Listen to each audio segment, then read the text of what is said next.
All right, guys, welcome back to the Home Service Expert. Today is an awesome day because I have a wonderful lady. She comes on the podcast quite a bit. She's a big mentor of mine. She came into A1 and helped me out a ton with her sister, Gail. I got the amazing Ellen Rohr on the Home Service Expert podcast today. Hey, I love you so much, Tommy. I love being here. And you feel like my son. I have a son, and I know what it feels like. And you're another one. You're a bonus. You're a bonus boy to me. Yeah. So thanks so much. I mean, we go way back. Al Levy's the one who said, you got to meet my boy, Tommy. And I'm like, okay. And then I meet you, and I'm like, nope, no, not having it.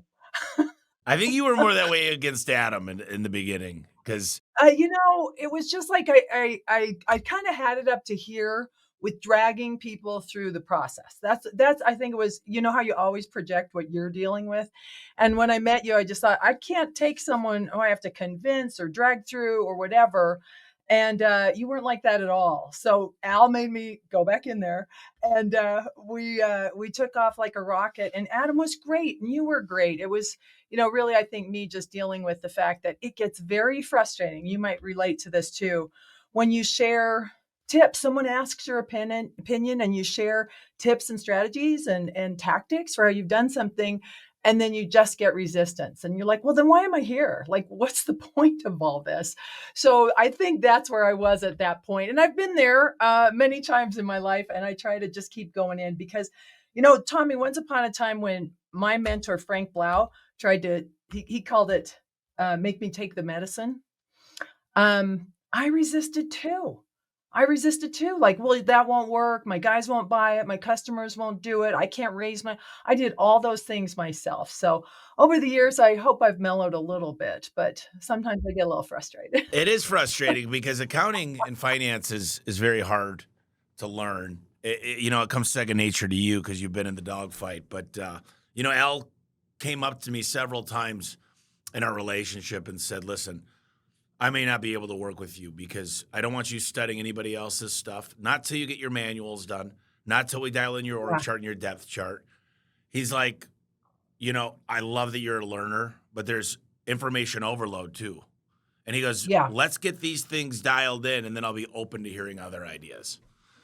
So Al, who has the cojones to say that? Oh, he doesn't care. He will just tell me like it is. That's what we know. He's so great. And he's been, not just such a great mentor to us, but our best friend. He's disgustingly right. Al, I know you'll be listening. You're always right. So, I didn't come to it naturally though. Like I am kind of dyslexic. I have a lot of energy. I'm easily distracted, things you can relate to, right? Yeah, And all of back us. in the day, we didn't diagnose us. I was just considered kind of a low attention span. Let's say that. But that really, like, I wasn't geared up to look at numbers. I still don't see things quite right. And columns blow my mind. Spreadsheets are hard. I use a ruler or color code stuff. I mean, it still doesn't come easy to me. But what I found is if I can learn it, literally anybody could. When the compelling why is there, which in my case was I was so tired of being broke. I didn't want to do this anymore. I just had to fix it or I would go out in flames. Like I was okay going out of business, but I finally just said, okay, Frank was the guy at the time. I'll learn how to read a balance sheet, profit and loss. Thanks for your help. I'll stick with it. I had a couple of great accountants. I don't know how I lucked out with that. Gail was a huge help to me. And once the light bulb started going on for me, I was like born again. Like how does not everybody know this?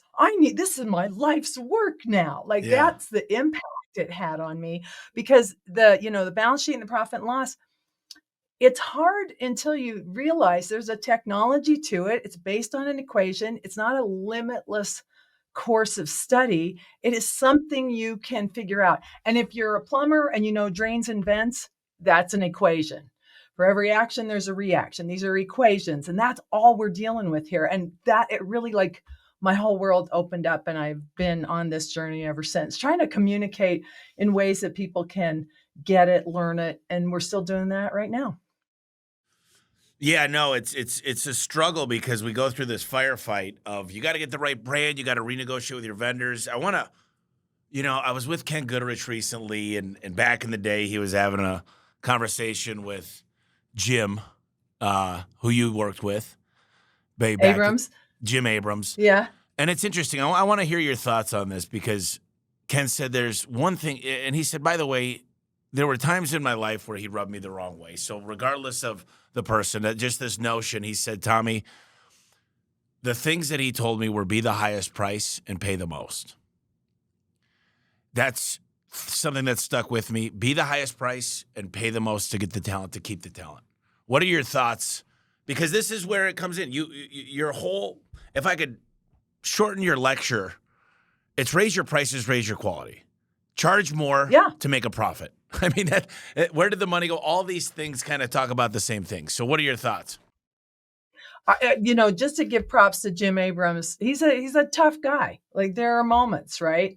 And but what I learned about all my mentors is that take what you need and leave the rest, like an AA meeting. You pull it through your filter.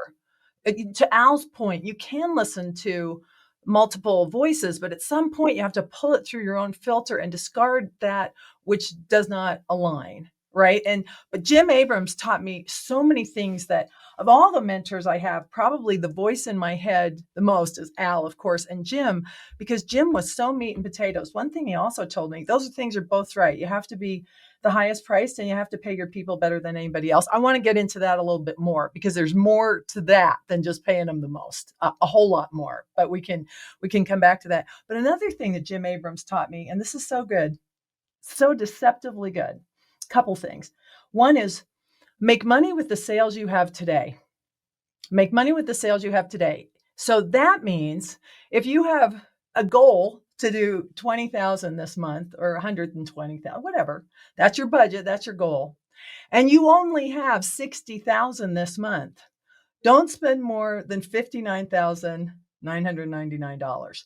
Don't lose money in a month. And this is such a cool concept. If you're paying attention week by week, which is my standard for the balance sheet and the profit and loss, pretty darn good every week. It's not impossible. In fact, it's easier to do it this way. But you run the balance sheet and the profit and loss, you look at them weekly and you're narrowing in on it like the third week. Don't lose money. So and there's a little leapfrog there, right? Like some of the payroll may be from the previous month. There's a little bit of leapfrog. But if every month, whatever you book for sales and whatever you book for expenses, if it's a positive number, you don't lose money for the year. You're okay.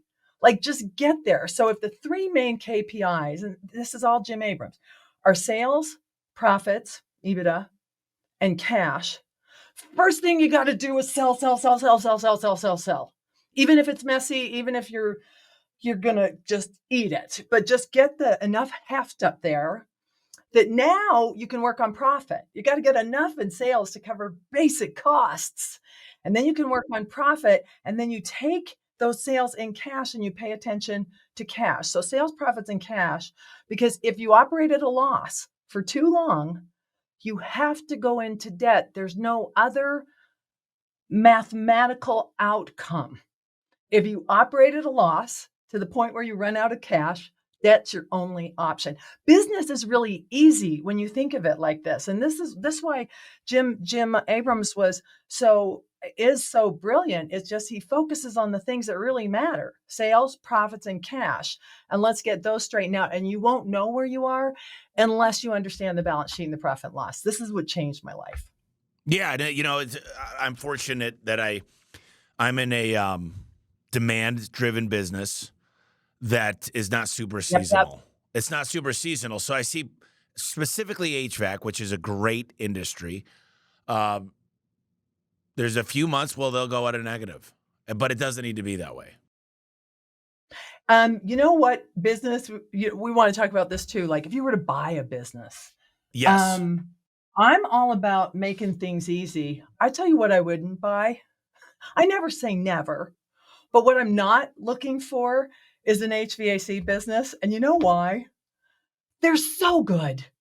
Those guys are so good anymore. Like to be able to outthink, you talk about it in your blogs. These guys are so good, so big. Why? And this is why I love drains at Zoom Drain. Like the drain empire, gosh, we can take them. We can literally take anybody in any market.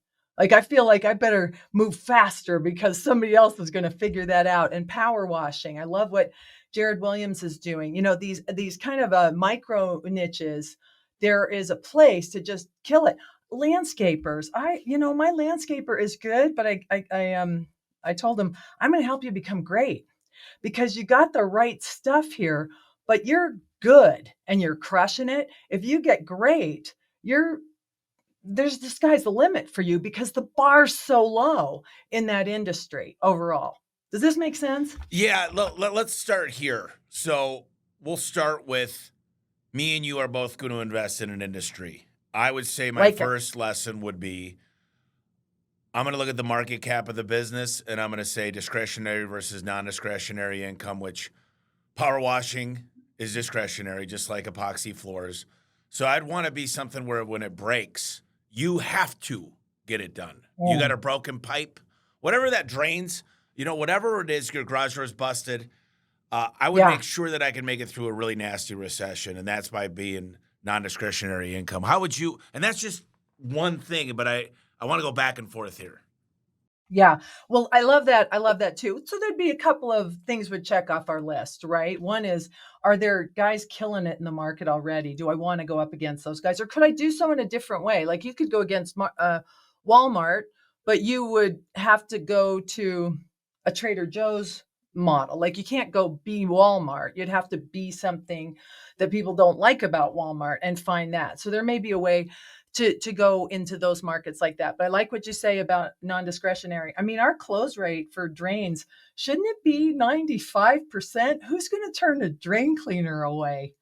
Like what are we doing that would make someone turn you away if you showed up and there's a clogged drain in your house? That's like, to me, drains are so wonderful because they're the ultimate need not want service. You got to get that done.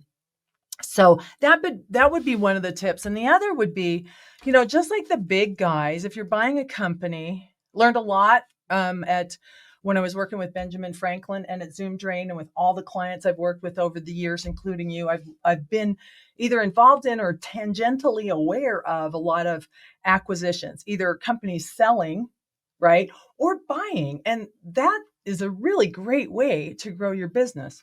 So I would also I'd look at their financials.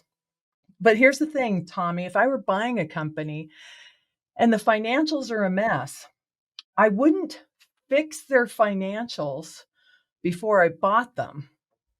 I would think that's a way I can add value to this company. Is that making sense? So like anybody who's buying a company is looking like, how do I get back what I paid? Where's my ROI for buying this company? And one way is to understand the financials well enough to think, could I fix this company's financials and scorekeeping and then take it another, quantum leap up? So I would look at the financials and I'd be able to tell if they were good or bad, but I would not necessarily fix them before I bought the company. So the tip here, dear listener, is if your financials are a mess, a buyer will discount your company and not tell you.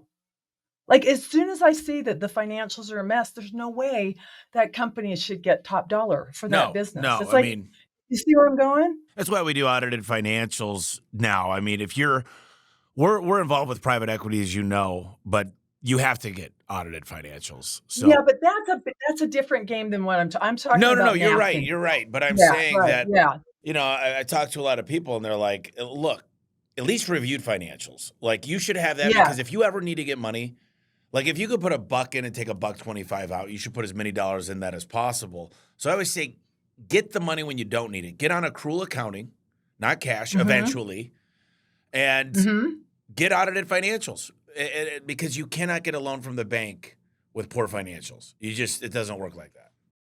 So that's advice to the person who's trying to sell his company, sell her That company? would be advice for anybody that, look, if you wanted to raise capital to buy companies, you would need great financials. Now, look, I want to just get back to picking the company here. There's home improvement and then there's home service. Home improvement, I'm amazed. Kitchen remodelers, pool companies, these people could go windows.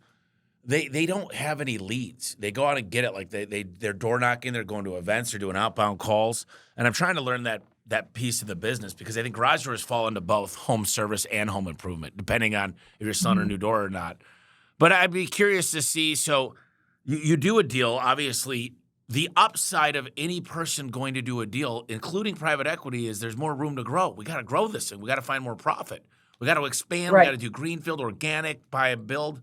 So what would be the size and I know this is relative, but let's just pretend it's 10 million, 10%. So there's $1 million to profit. You'd probably want to buy in at a better multiple. And what would be your first few moves?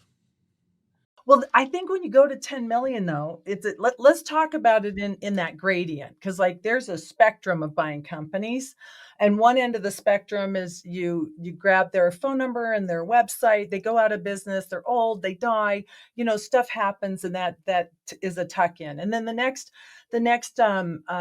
notch on this spectrum, point on the spectrum might be a young person who started their own company. It sucks. They didn't know what they were getting into. And now that person wants to work for you, brings their calls in, you give them 5% of sales, 10% of sales, plus a great job, and you move on. Like, so it goes all the way over to like the 10 million is over here. There you have to have audited financials. We're talking about EBITDA. For a minute, let's just consider a Spectrum. company with no EBITDA. Like these are the ones that everybody's looking at, that $10 million guy. But there's a lot of opportunity for the $1, $2, $3 million guy. Maybe a few of them. You identify the market area and the niche, and then you can get a few of them. This is what Al Levy taught me a lot about, these napkin deals, where this person doesn't have any equity partners coming and knocking on their door, but they're going to exit their company. Al calls them the D's. They're going to die. They're in debt up to their eyeballs. They're getting divorced. They're sick, disease. Those things change everything, and there's so much opportunity for that. I'm interested in that. Now, I would invest with other partners who know what they're doing on more equity, on the 10 million or bigger companies for sure. But if you were to grow a company from Greenfield, I would be looking at those.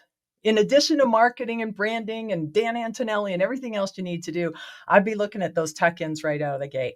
For talent, people who you can't buy people, that's slavery. But for talent, someone who might want to come work with you, as well as the ringing phone, the active website, the Facebook pages that are delivering, those kinds of things, there's so much opportunity right there. Yeah, I And agree. those probably have crappy books. Now, I know I'm bouncing around, so help me stay on track, which is an interesting thing for me to say, the two of us trying to stay on track here. There you go. No, it's good. Look, Okay, ultimately, but I want to work through these things. We got still a lot to talk about, but I want to okay. just point something out to you. Darius Livers and I were at dinner about a year ago, and he's really good manager. I mean, he's a smart leader. And he goes, Tommy, if I buy a business under 5 million of EBITDA, I have to remove the owner because they are literally the sticking point. He's like, they think their way is better. So once you start getting to a certain threshold, they're very good operators. They've seen 2009. They've seen COVID. They keep them. But I've noticed, like in Cortec, the private equity, they're like, a small deal takes almost as much time as a big deal. It just depends on how much money you want working for you. You can make massive improvements on these small companies by moving a few things. But then again, Mm-hmm. I guess you got to ask yourself, how much is your time worth? Because let's say you take a $2 million company. Don't get me wrong. You get it to $4 million, you get it to 20%. Now you got $800,000. Maybe you get a 7X. That's real money. It's a $5 million. It's a great return. But like Apex, KKR, Blackstone, they won't buy small deals because they got to put their money to work. So Yeah. But you're in rarefied air now. Most of your listeners are not there. And so like the way to get there is this path. right. And you also then keep your teeth on deals that aren't as risky, aren't as scary, don't involve so many lawyers or like there's where I'm going with this is kind of this end of the spectrum. There's opportunity all along it, but your personal interest right now, I might suggest, is like this world that's opened up to you the last few years. It's crazy. And you're It's thinking it could crazy. get bigger and bigger and bigger. You're looking right now and you said, look, I might be getting involved with some stuff. And you said landscaping. You love drains. Obviously, you're I love involved with drains. Zoom drains. But what are the ones out there that excite you? People ask me this question all the time. I'm just curious what yours are. I think any home service business where you knock on a door. I'll tell you, there's a big movement right now for home improvement versus home service. I'm still very cautious about home improvement. I like base hits and doubles. I don't like home run jobs.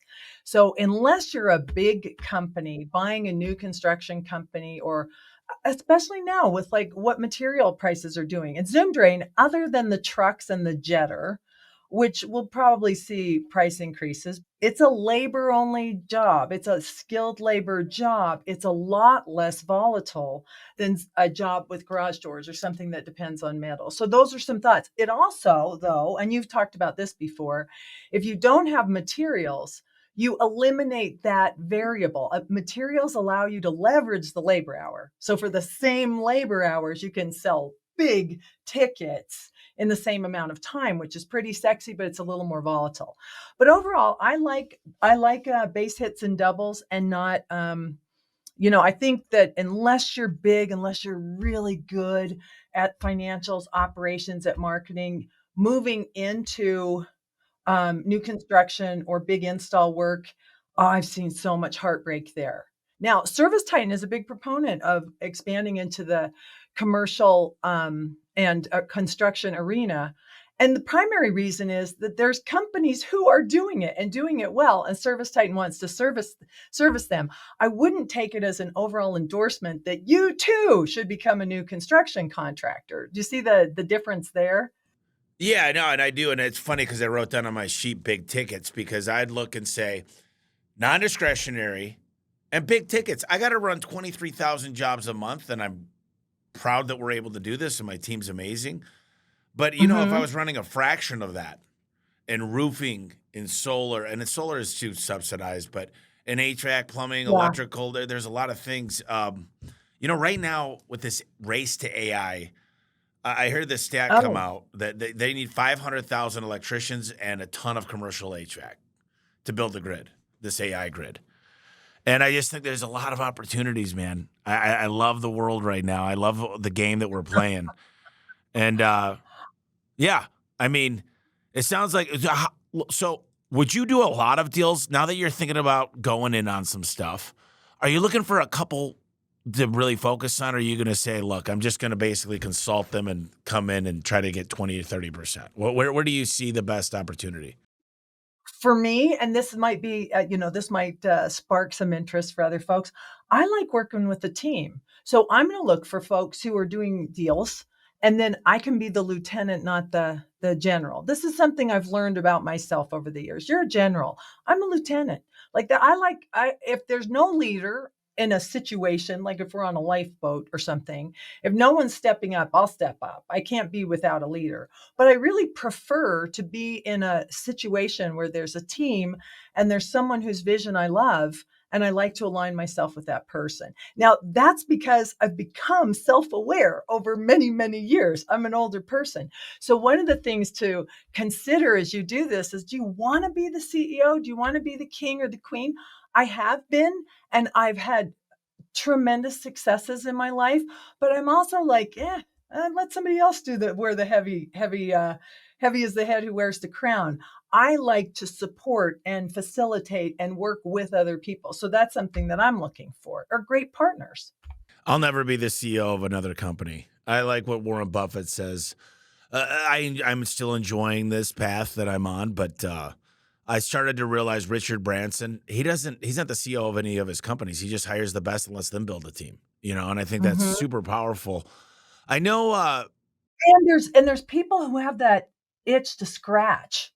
Let them scratch it. yeah, Like I don't feel that right now. Like, it I'm is. It's a lot of 65. work, a lot of stress. Well, it is, and there's adventures to be had. I like supporting people. I like mentoring. I like doing what I do, and the piece of it that I can help with is this financial literacy piece. I'll do that. Love it. Well, I wanted to talk about you're working on the signature financials. And, obviously we worked together for a long time, and I know the known financial position, the money in the bank. I'm not doing it the same way we did, although I get a whole report daily and weekly. I know what's in the account. I took what you gave and I modified it to our business a little bit, but it's still the basic things. Like I know my month by the second of the next month, which is crazy, but we've got FP&A people. We've got a big finance department. Mhm. It's not big, but it's bigger than it was when you were here. We were really not set up for the size business we were, but Well, you upgraded too. Like, I mean, and it doesn't make people worth less just because, they got you to where you are, but then you need someone who knows more. You've just been willing to upgrade your team as you go. top grading. Mhm. It's we got a meeting next week in Milwaukee, and they called it the Keepers Test at Netflix. And the question I have for you, Ellen, is this is basically if you were a manager, is who would you be willing to bet the future of your family's life on? And Yeah. if you're not, then why are they still here? I mean, trust me, there are people that don't sell a ton, but they show up every day. They want to learn. They're eager. They come with a smile. I'll never give up on those people. And then there's top performers that are cancer. So the Yeah. keepers test is something I think everybody should do. And sometimes I found in my past I've kept guys, typically technicians that could sell well but were cancer, and I learned the hard way that Well, let me add to that too, because there is this very egomaniacal assumption in that I'm doing them a favor by keeping them. That I shouldn't let go. Like, why? Because that person would never be successful without you. How many times has that person left and gone on to do great things at a company that's a much better fit? Right? Just like we're not the only path to greatness I for think anyone. And most if it's people not a good fit, they keep these performers. I don't think it's that they don't think that. I think it's that they're not they don't like giving up the profit, there's especially when some you're of that. small. But I would say there's actually in my experience, there's more of this loyalty. Well, they've been with me for 20 years. They've always shown up.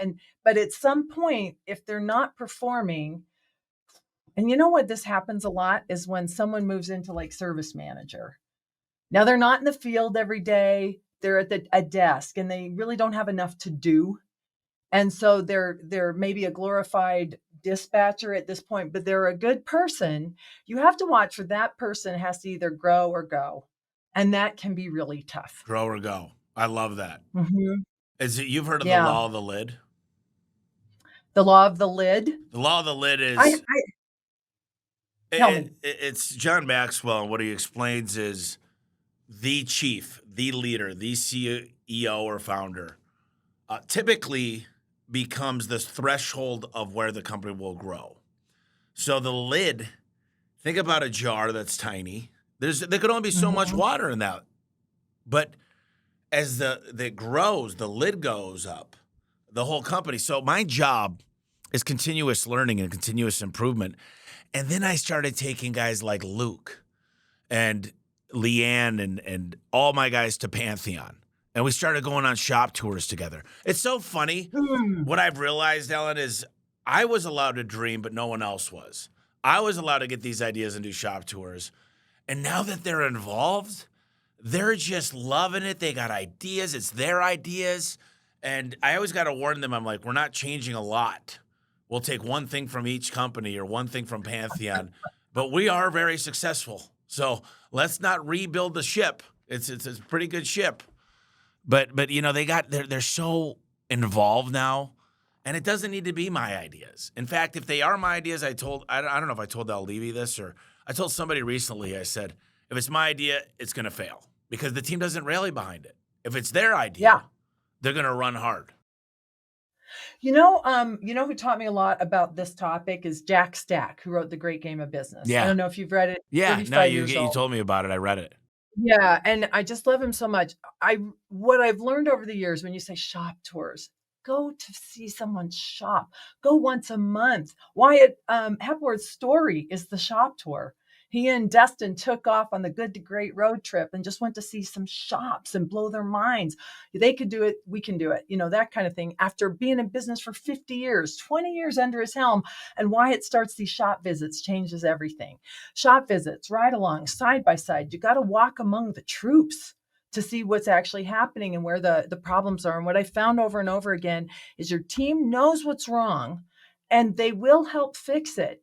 Sometimes they don't have either the hows dialed in or the construct. This is where planning power comes in. The construct, how to run a project to get a project done. But I'm getting goosebumps when you connect the dots with this. The great idea and planning power. Now these guys are just taking it and run with it. It's so exciting. But you got to spend some time. You don't got to do anything. But you asked me on. I'm telling you what I think.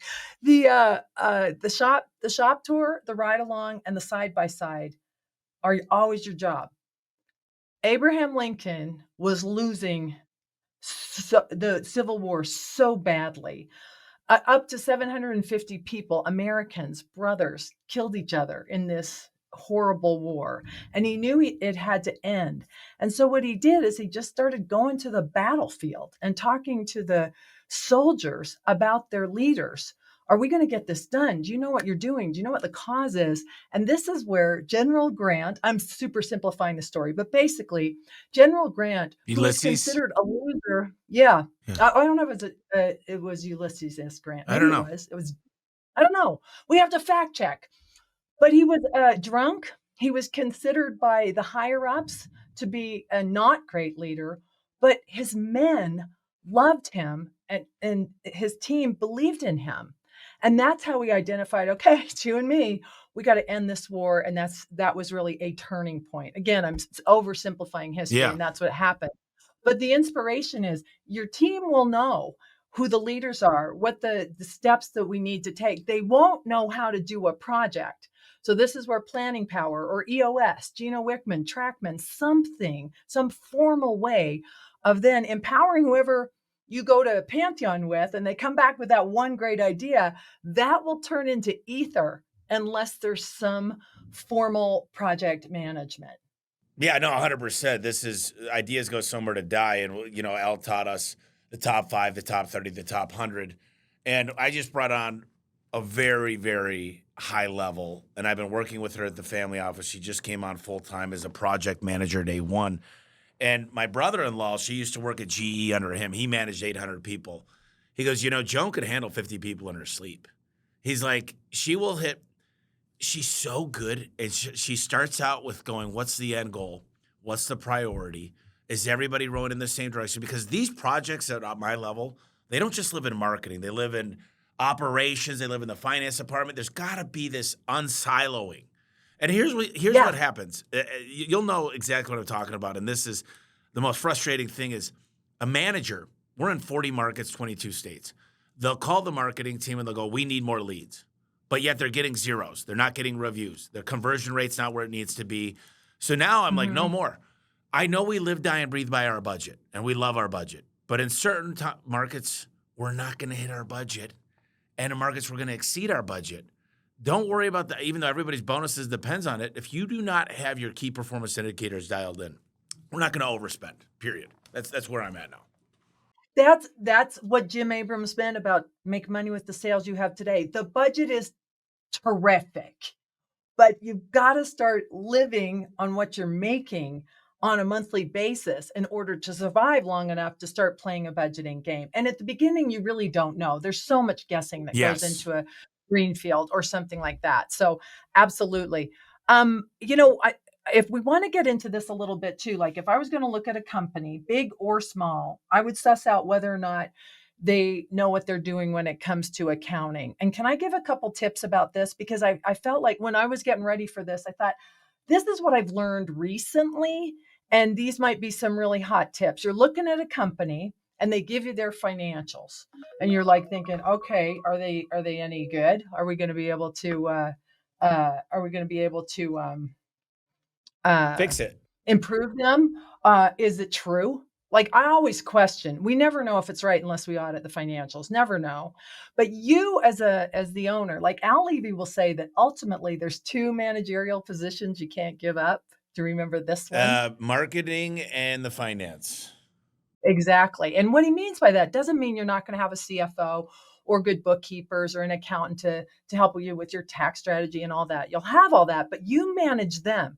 If something happens with the money, they don't go to the pokey. You do. You are ultimately always responsible for the money. So adopt that stewardship, lay claim to that. I'm going to pay attention. And that's really all it takes because you can ask a lot of questions. So my tip is that when you go through a set of financials, and I only look at 2 reports to start. If these are crap, then I don't go any further. But the balance sheet and the profit and loss, every other report is a subset, including your statement of cash flows. It's a subset. It's how these two interface. But the balance sheet and the profit and loss, only 2 reports, and everything else is a subset of that. So you're going to go line by line, start with the balance sheet and start with cash. Is it right? How do you know it's right? And then what I would do is either write side by side with the accountant, or if I knew how, I'd do it myself, and I do. Go into the report and see when was the last time cash was reconciled. Like it says, there's a date, there's a stamp. Like you can check this stuff out. And if cash is right at a company, this is going to sound super nerdy, but if debits equals credits, if for every debit we have a credit, if cash is right, and more than 90% of all transactions end up going through your cash accounts, then half of all your transactions are right. It's a big deal for cash to be right. And if cash is wrong, if I'm buying a company, a smaller one that doesn't have any kind of real, right there, I can't trust the EBITDA. Like if the cash is wrong, everything else is suspect.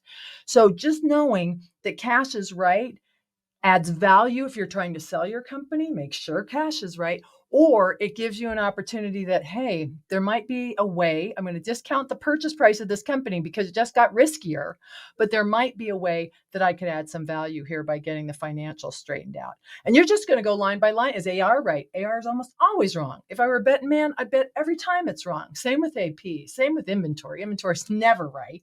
I'd bet it's not right at your shop. That's how certain I am No, it's that not. it can be wrong. Inventory is one of those hard things, but I'll tell you, Yeah. AR, one of the big magnifying glasses we put on to the business after we transacted was, why is your business 6.2% AR? When you collect the money then in there, we dug in just, because these financials actually give you insights, and the installers were not collecting. They said, well, the homeowners weren't home. And what kind of recourse do we have once the door is installed to collect? We can't just go repo the door. So we did a pretty good job, but this was a 2-year assignment. I mean, it was, and now you don't get paid. You do not leave that job. You do not leave until you will not make any money on that call. Like we used to pay Well, them if they ran the call. well, I'm getting excited about this because where the problems with accounting usually emanate. So cash is wrong. Undeposited funds has never been connected. You're bringing money in from the bank and from Service Titan, and all of a sudden we have 5.8 million in undeposited funds. Like things like this happen. But the problem emanated at the call taker, the dispatcher, the service tech, the price book.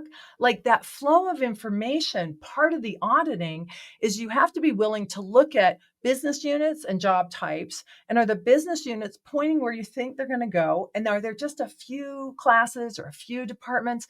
Like the balance sheet and the profit and loss should give you the summary information because you get the detail from the additional reports. And there's so much detail in Service Titan.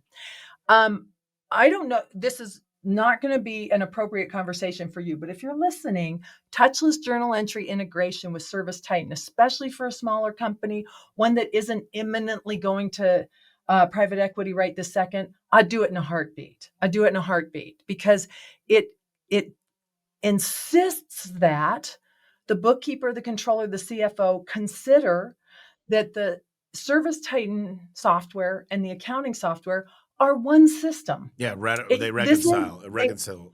yeah, they reckon because so often, and this is one of the reasons why the books are so messy. Service Titan data is going on over here. There's a hot mess with an accounting. It hasn't been reconciled in forever, and we're just driving blind. And that's happening a lot. And it's the owner's job to nail it down, and it's a project. That's what we talked about at Home Service Freedom last year. Yeah. Make it a project. Yes. You know, you're different than I am, but you got so much more experience with financials. I know my CFO would have a field day. I would just say, look, is your service time today to accurate? And I could see that very quickly. What's your booking rate? What's your conversion rate? What's your average ticket? What's your cost per lead? Those four Those things 4. are how I build the whole business. And I'd say, look, it's so simple. You look at their cost per lead and you say, could I get more leads? And then you say, can I increase booking rate? Could I increase conversion rate and increase average ticket? If that's the case, typically you could triple the company very quickly. And then on top of that, there's arbitrage, which is my favorite word. It's on my license plate, arbitrage. And people don't No way. understand that. And Ishmael gets mad at me. He's like, quit explaining that bull to people. It's too complicated. I'm like, it's not complicated. If you buy it for 5 and it's worth 10, you double. That's 5 turns of arbitrage. You know what I mean? Now, tying that together, what you just described, and it's the tech close rate, the CSR close rate, your cost per lead, and what's Your the last one? opportunity job average, your average ticket. So your Average average ticket, ticket, okay. conversion rate, booking rate, and cost per lead. Okay, and I'm 100% agreeing with you. Now, where your CFO will get excited is you do that, and your sales, profits, and cash should go up. And so, unless those are dialed in, we won't be able to know that. And now we don't have the evidence to go to private equity. Like that's the dovetail point of your stats, and the 3 main stats is that we've got to pull those into the biggies, which is the balance sheet and the profit and loss. And then, the statement of cash flows is really just like, well, how did that profit make it through the balance sheet? So we can get a little more detailed there. But the importance of the stats you just talked about, those are the driving stats. Those are the ones that'll impact it. I could just say to someone, you need more sales. And I can't tell you how many times I've been given that advice. Duly noted. We need more sales. But the 4 you just described are how you get more sales. And those are all coachable moments. And they involve the frontline team. That's it. That's the connection. You're helping a lot with Service Titan. I'm having so much fun. So Service Titan, by the way, the listeners need to understand that if you're not on Service Titan, the home service space, there's going to be a discount given on the company. I mean, it's weird that like I don't have anything against Jobber or House Call Pro or anything else, but it almost shows that you're less sophisticated. It's like Service Titan is the machine that gets you a premium price. And by the way, this is what I do is I'd go into the company, just real quick, I'd renegotiate with all the vendors. I'd buy absolutely all new trucks with Dan Antonelli's logos. I'd appreciate it all, because there's a lot there with just culture and the perception of the clients. Oh, so true. So good. Yeah. Sorry to interrupt. Yeah. Well, then I'd go to Service Titan. I'd get on. That. There's a lot of things, a lot of pro products at Service Titan. I'd get on Intact because it's easier to get on that tool than wait for yourself to outgrow QuickBooks. Because I believe that no matter what company I was invested in, I'm really good at generating leads and attracting talent. And I think that's both in the marketing realm. And, just these fundamentals. People are like, what do I do today? And I'm like, well, I had one guy, he heard a podcast. He went and hired Dan Antonelli, spent $30,000. And he goes, now I don't have enough money for inventory. I go, dude, I didn't. There's an order of operations if you're broke. By the way, if you're broke today, don't quit your job. You're gonna have to be working 80 hours a week. I'm sorry, it's called sweat equity. And don't go get a big loan from the SBA either, because you'll lose it. You want to make these mistakes small. Yeah. And you will work a lot, but this is another thing. The good stuff is the hard stuff. When you write the book, that's the story that goes in it. When I backing up to Service Titan is going to add value as you go to the PE market. There's no doubt about it. Moving to Intact, it's because that's the language spoken there. And good on Service Titan for getting there, and they deserve to. And Ara, and I'm big fans of the founders. It's why I'm here. I love them. Ara and Vahe. Ara and Vahe, when I went to the party in Glendale celebrating the IPO, did Ara tell the story of the days that went super smooth, like you came in at 9 o'clock and things went well and everyone was happy and you went home. No, he told the stories of the day that everything fell apart and the bank was calling the loan and this is because those are the good moments. I think there is this um uh understanding, like, what is hard? Jim Rohn says that easy is something you can do. And if you can do it, is it one more phone call? It's usually one more phone call. It's one more relationship. It's one more connection. And none of it's that hard, is it? Like being a single mother with 9 kids, I would say that's hard. But, like, some of the things that we call hard, I think are just like, that's really the good stuff. That's the thing you'll talk about in your book. That's the story you'll tell when you go public. These are the things that make it fun. I don't know. I've just got a different perspective about it, but I'm always looking around like, that's that hard? You had to put an Indeed ad together? Oh my God, how do you get through your day? Yeah, no, you know what real hard is? Hard is last week I went out to a client's house and their daughter is in remission, but 5 years of cancer. She was at Ronald Yeah. McDonald, and I was crying profusely, and we gave him the door and opener.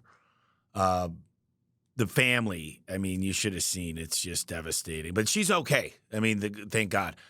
But Yeah. But all that's I pray for perspective is gathering. I'm going to be a little bit of an older dad, but health is such an important thing. Like, you go to like a third world country, we got it made, man. Like, if our heart is, are we going to make 150 or 200,000 this year as a business owner?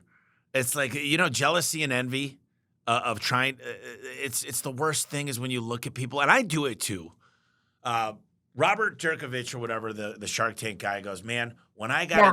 G4, all I wanted was a G6. When I got this, all I wanted, because comparison is the thief of all joy.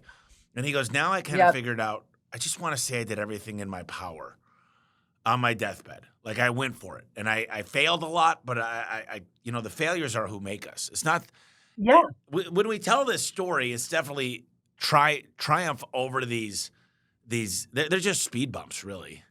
It's just some people Yeah. stay in that course for 10 years. I see them 10 years ago, and they're still in the same place. Well, I think a lot of it comes with how we talk. Thoughts become things. Words have power. In the beginning, there was the word, and the word became flesh. And that's the end of my Bible quoting, because I will burst into flames if I continue on that path. However, that is how the universe works, right? That we think about something. If you're going to create a garage door, somebody thinks about it and then they draw it and they talk about it and then they write out, then it becomes something. So when we talk about the last 20 years and how it sucked or how your mother ripped you off, or, if we continue, and I believe in therapy and I think there's places to get that out, but I am not your therapist. And so I will suggest you get therapy. But when you're in my presence, and my team members will attest to this, I will say, watch your words. Don't speak into power those things that you do not want, because don't we hear this over and over again of how hard it was or where we are, how long it took, and the reason we're here? None of that matters, because the point of power is now. Jim Abrams' partner was John Young, and John Young taught me something really powerful. He said, if you're going this way and you want to go this way, all you have to do is do that. It's just one, it's like just one step. It's not from there to there. It's just one step. And if you're really, really clear on what you want, maybe it's your first million, maybe it's 10 million, maybe you want to buy companies, maybe you want to sell your own. The clearer you are, this is where Jim Abrams' genius is. I tell you this, I would never bet against Jim Abrams, because Jim Abrams taught me the clarity, the power of intention. He says what he's going to do, and it may take a different how, but by God, he will get there. And you have that. You have that. You're getting clearer, and why not? Just for the game of it, even if you fail, just for the game of, like, this is the vision, and who wants to go on this journey with me? That's worth thinking about. What is it that you really, really want? And then speaking of that, not of what you don't Optimistically, the want. way we talk to ourselves matters. I always find a way to say Mhm. yes on a lot of things, and so many people, My buddy Joe Paul says it's got to be ELF, easy, lucrative, and fun. Nothing's easy, but I was on a Easy podcast. something you can do. Mm-hmm. I was just on a podcast with a guy. His name's Ivan. He started BNI 40 years ago. Oh, And I know him. I met him with Howard Partridge. yeah, He's amazing. yes, phenomenal. Yes. Okay. And he goes, let me leave you with this, Tommy. He said, and I believe in this, and I don't think this is authentic to him, but he said, you don't need to do 1,000 things great. When you look at business, sometimes we think we need to do 1,000 things great. He goes, you need to do 5 things 1,000 times great. But you don't need, like if you get good at the call center, and I go back to my stuff, you knock on the door, you earn your business, you earn the client's business, you make offers. What should we do, Joe Crisara? Get the right offers out there. And you just learn a lead gen. And I'm hearing that people are not getting good leads right now. Not every industry, not every company. I mean, I talked to Aaron Gaynor this week, and he's murdering it. But there's a lot of people that there's a lot of uncertainty in the air. And they always go, I need more leads. I'm like, your booking rate better be through the roof. You better be calling customers back. 0 abandonment rate, 0 cancellation rate. Do more with what you got first before you pray for more leads. Well, when we get a bad lead, I just, who would call a drain cleaner if they didn't need one? Who would ever pick up? Who would search it? I'd rather slit my throat, and I'm in the business, than deal with a drain problem today. Just like no one wants to call an HVAC company. So if they've called, there's something there. Now, you may not be able to help that person, but it's a chance to practice. And there are shops, there are technicians, God bless them, who look at every opportunity as a chance to practice their craft. I'll go. Warranty calls, I'll go. The best calls can be warranty calls. Now you did what you said you were going to do. Oh my God. And the close rate should be minuscule. The dog got out and the customer went after the dog, and so I didn't get it to sale. That should be the only reason. But when you ride along, what you realize is, first off, techs often don't know why they're bad. And I want to compliment, who was the guy on Ishmael's mastermind? I was on one day and he was the star, and I was listening in, and he was so good. And he's your trainer. Is it Mike or Matt? Who's like the You talking about Brian Burton? Oh, no, John. No, John. Yeah, John is one of my trainers. Yeah. John was on Ishmael's mastermind. And I'm going back at everything he said.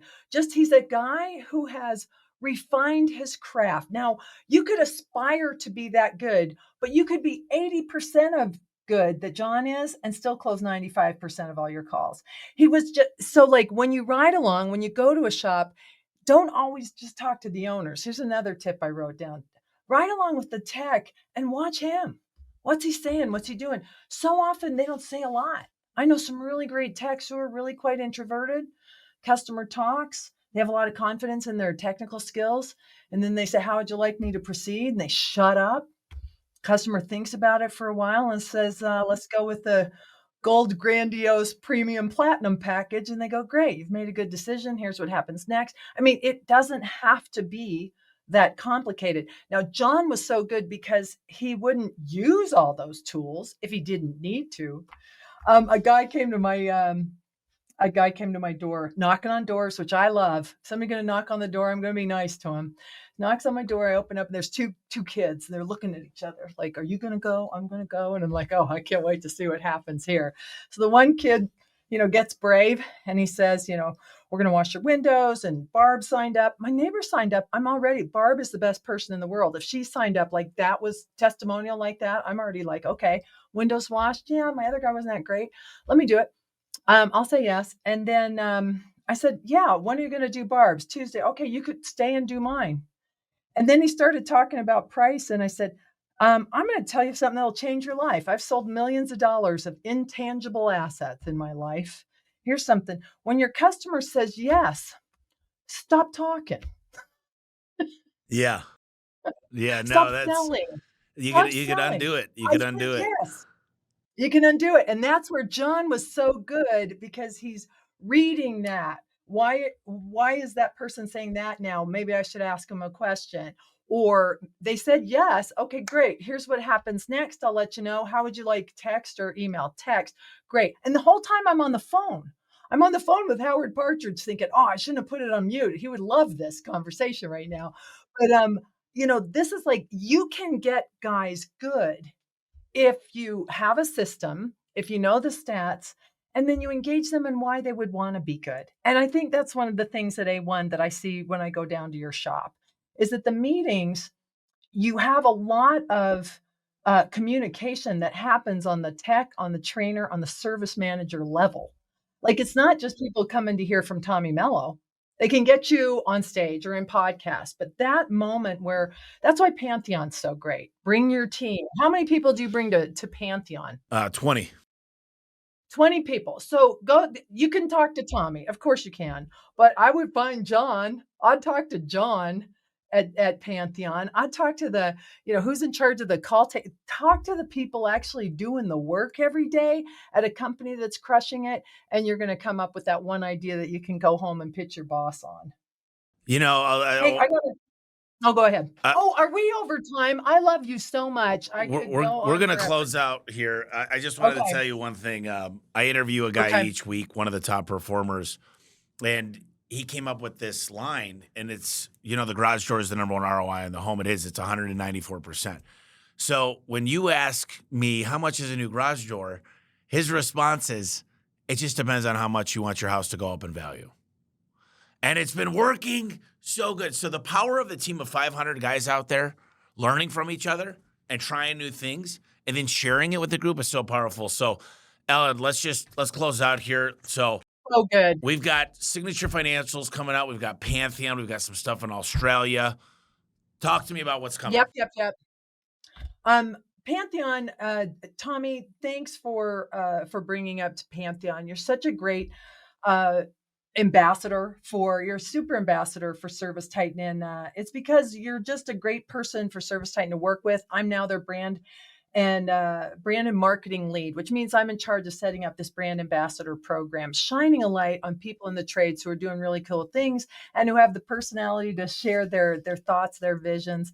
And so I was happy to be able to reconnect with you in this role. Like, yay, Tommy can be on my team. And it's been really fun to get to visit with you along these lines. I know are you you're presenting at Pantheon? Yeah. I think me and Hoffman are doing something actually.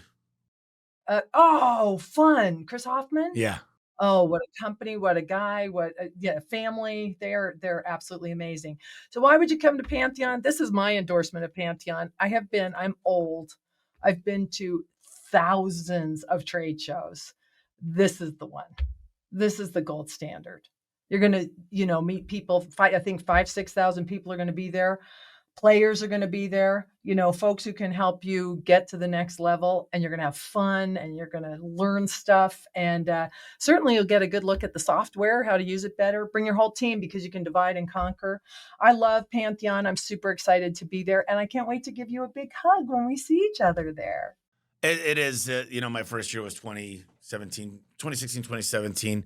First Pantheon, I met Tom Howard. He had his backpack on. I met all the guys. I'm buddies with. I got introduced to Ken Goodrich. I met Ken Haynes. Darius Livers was speaking.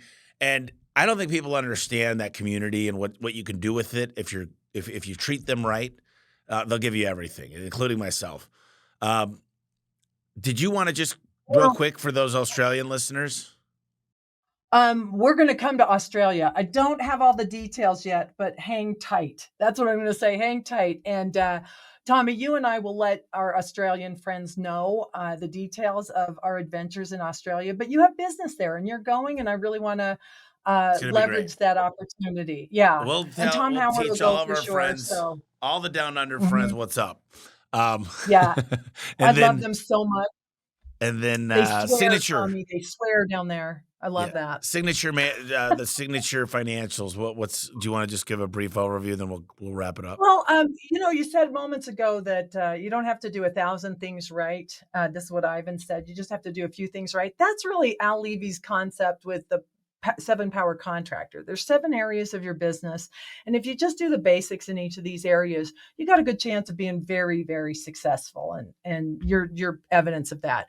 So with Helena and Xavier and your team, what we're developing is Al Levy's 7 power construct, and it's called the signature power system, I think.